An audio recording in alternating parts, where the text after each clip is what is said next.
Hello viewers, welcome to my YouTube channel Physics with Rishikesh.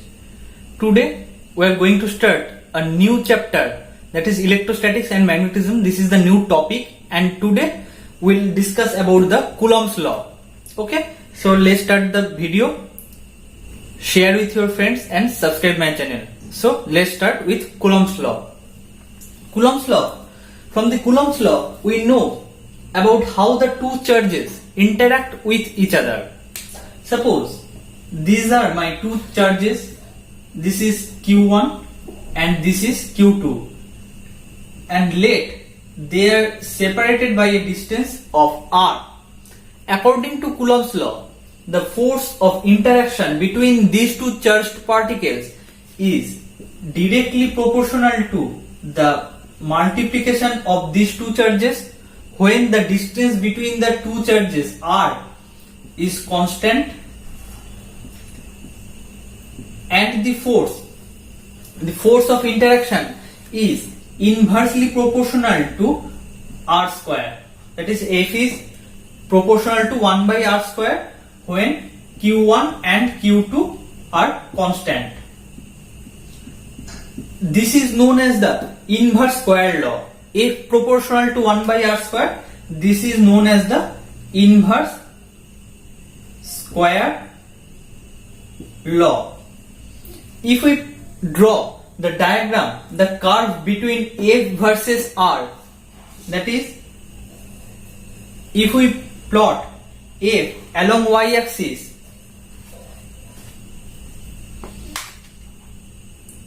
and R along x-axis, then what will be the nature of the curve? The curve will be like this. This is a rectangular hyperbola. Rectangular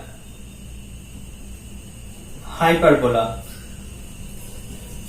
Okay, this is the nature of the curve.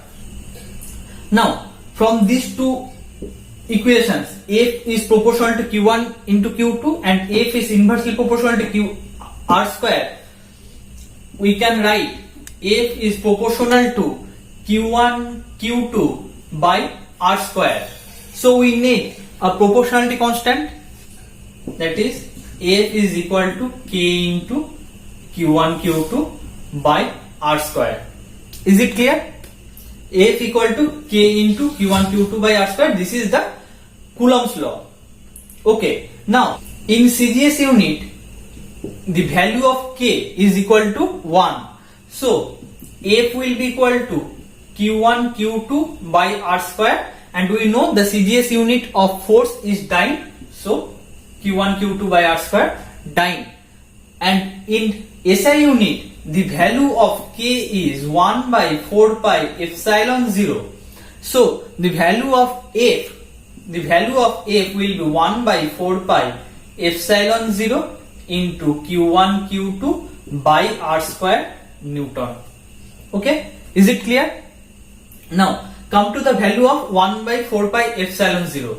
The value of 1 by 4 pi epsilon 0, 1 divided by 4 pi epsilon 0 is equal to 9 into 10 to the power 9 Newton meter square by Coulomb square.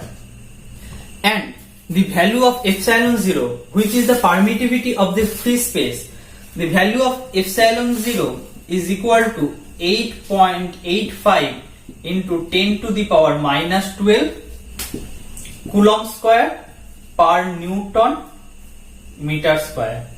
That is Coulomb square Newton inverse meter to the power minus 2. Okay, epsilon 0 is called the permittivity of free space.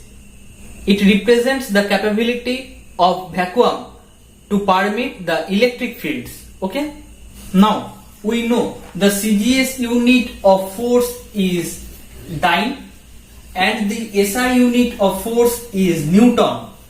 So what is the relation between Newton and dyne? 1 Newton, this is the SI unit of force, and from the Newton's second law of motion we know the force is equal to mass into acceleration. Okay, now 1 Newton and the SI unit of mass is 1 kg and the SI unit of acceleration is 1 meter per second square. Is it clear? Now from the SI unit we have to convert it in CGS unit. So 1 kg is equal to 10 cube gram and 1 meter per second square is equal to 10 square centimeter per second square. So this will be 10 to the power 5 gram centimeter per second square. So this will be 10 to the power 5 dyne. So 1 Newton is equal to 10 to the power 5 dyne. Okay. If you have any question, you can ask me in the comment section and watch the full video. I think you will have no problem. Okay. Now, what is the dimension of epsilon 0?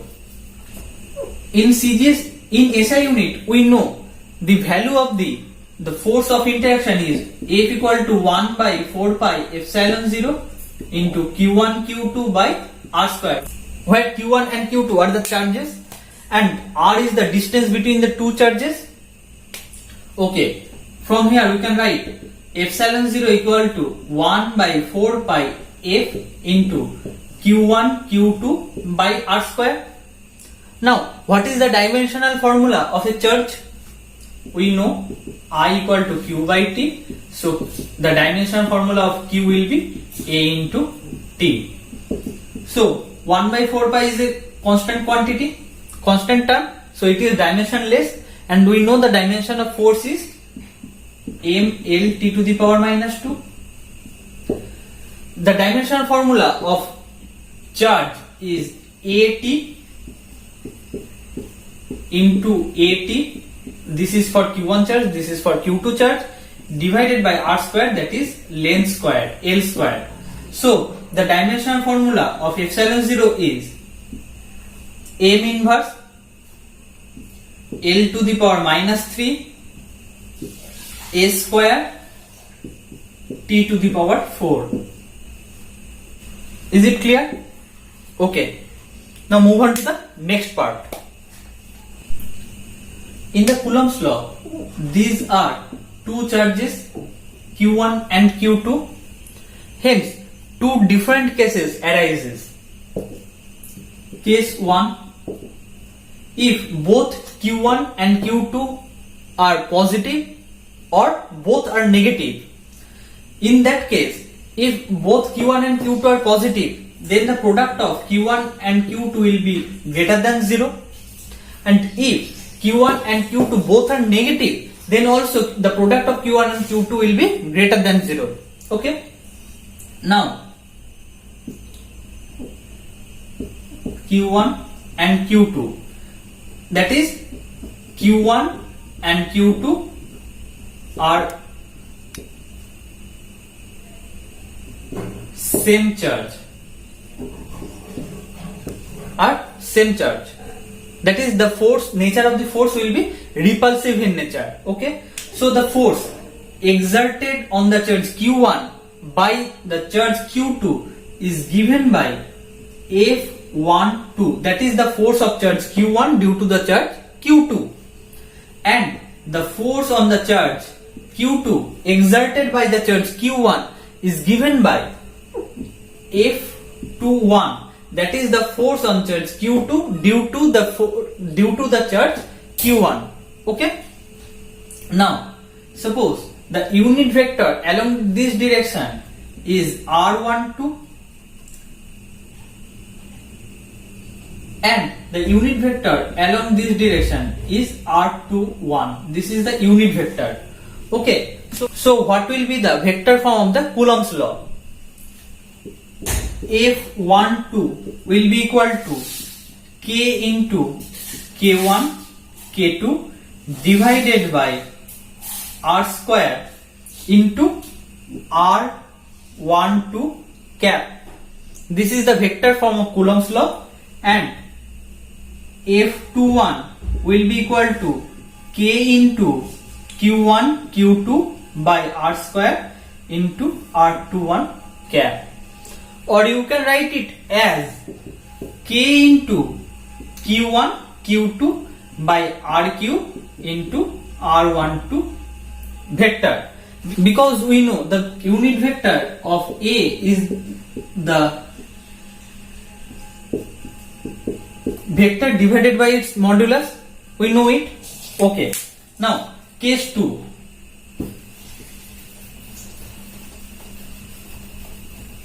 Case 2. If Q1 and Q2 are opposite charges, they are not same, they are opposite. Suppose if Q1 is positive, then Q2 is negative, and vice versa. So the product will be always negative, that is less than 0. Okay. These are my two charges, Q1 and Q2. The distance between these two charges is R. Okay. Since the nature of the two charges is opposite, one is positive and the other is negative, hence they will attract each other. So what will be the nature of the force? The nature of the interacting force is attractive in nature. Okay. So this is F12, that is the force on Q1 due to the charge Q2, and this force is F21. That is the force on charge Q2 due to the charge Q1. And the unit vector along this direction is R12 and along this direction is R21. So, since the two distances are the same, so we can write it as R12 equal to minus of R21. Is it clear?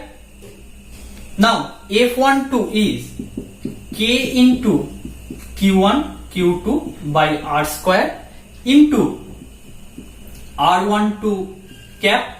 This is the unit vector, and F21 is equal to K into Q1 Q2 by R square into R21 cap, right? But R21 cap is actually minus of R12 cap. They are opposite in direction but equal in magnitude. So this is equal to K into Q1 Q2 by R square into R12 cap. So F12 is basically equal to minus of F21, or F21 is equal to minus of F12. Is it clear? Okay, then write a problem. Write a problem. What is the force between two charged particles? What is the force between two charged spheres? What is the force between two charged spheres having charges 2 into 10 to the power minus 7 coulomb, 2 into 10 to the power minus 7 coulomb, and 3 into 10 to the power minus 7 coulomb, placed 30 centimeter apart. So the distance between these two charges is 30 centimeter. Now, according to Coulomb's law, we know the formula in SI unit. F is equal to 1 by 4 pi epsilon 0 into Q1 Q2 by R square. Now put the values. The value of 1 by 4 pi epsilon 0 is equal to 9 into 10 to the power 9, and the value of the charges is 2 into 10 to the power minus 7 into 3 into 10 to the power minus 7 divided by R square. R is equal to 30 centimeter, but we have to convert it in SI unit because all the remaining part is in SI unit. So this is equal to 0.3 meter whole square. So 9 into 2 into 3, 6 into 10 to the power 9 into 10 to the power minus 14 divided by 9 into 10 to the power minus 2. Okay. So 6 into 10 to the power minus 3 Newton. So the force between these two charged particles is 6 into 10 to the power minus 3 Newton. Is it clear? I think you have no doubt, but if you have still any doubt, you can ask me in the comment section. Okay, next move on to the next part. Dielectric constant. The dielectric constant is defined as the ratio of the permittivity of the material to the permittivity of the free space or vacuum. It is denoted by K. K is given by F0 by Fm. Now what is the value of F0? Suppose we have two charges of charge Q1 and Q2. The distance between these two charged particles is r. So the value of F0 is 1 by 4 pi epsilon 0 into Q1 Q2 by r square according to Coulomb's law. And what is the value of Fm? The value of Fm is 1 by 4 pi epsilon m. This is the permittivity of the material, okay, or of the medium. The rest part is the same, Q1 Q2 by r square. So this will be equal to epsilon m by epsilon 0. So dielectric constant is defined as the ratio of the permittivity of the material to the permittivity of the free space or vacuum. Okay, this is given by epsilon r, where epsilon r is the relative permittivity. Relative permittivity.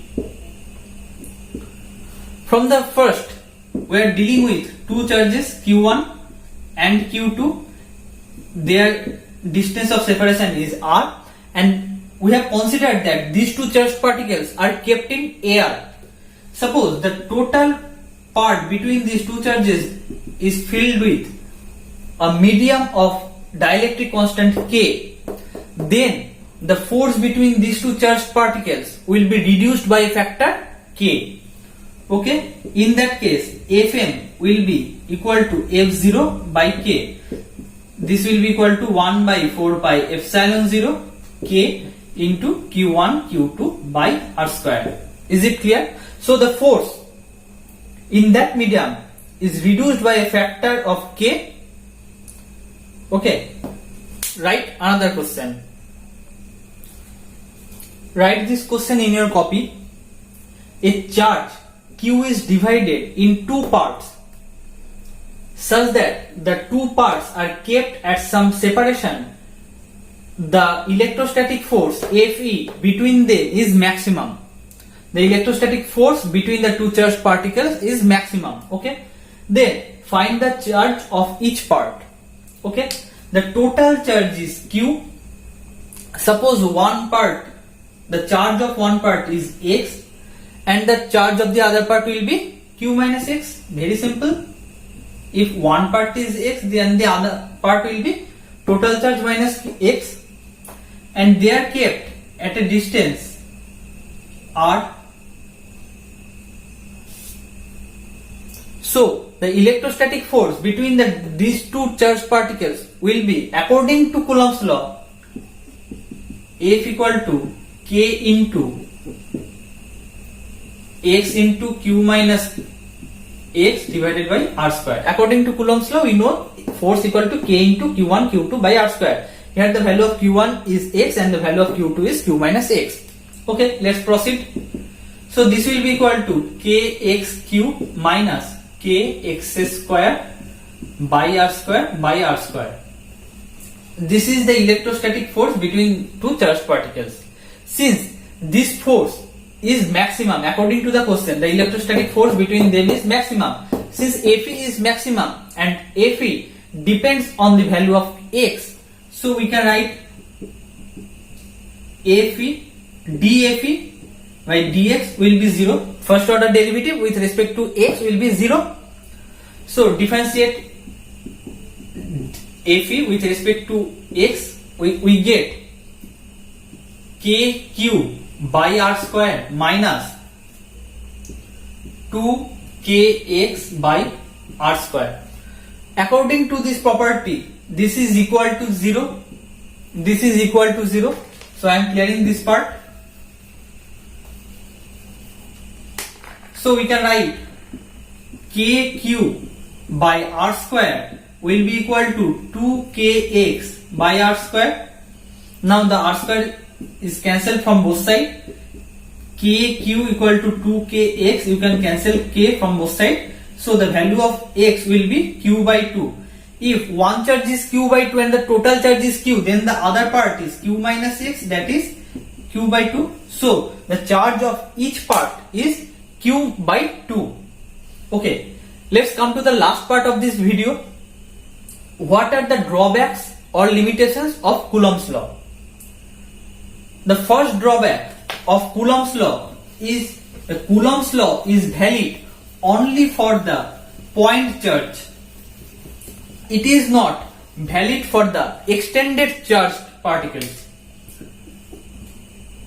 Valid for point charges. Okay? It is not valid for the extended charged particles. And the other limitations of Coulomb law is the Coulomb law is valid only if the two charged particles are at rest. If they are in motion, the Coulomb's law will be invalid. Okay? So the next limitation is valid if both the charged particles are at rest. If both the charged particles are in motion, then Coulomb's law will be invalid.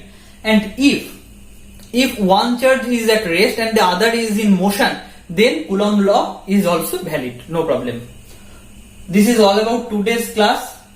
Today we have discussed about Coulomb's law. In the next class we will discuss about the electric potential and electric field intensity, their definition, their unit dimension and various problems.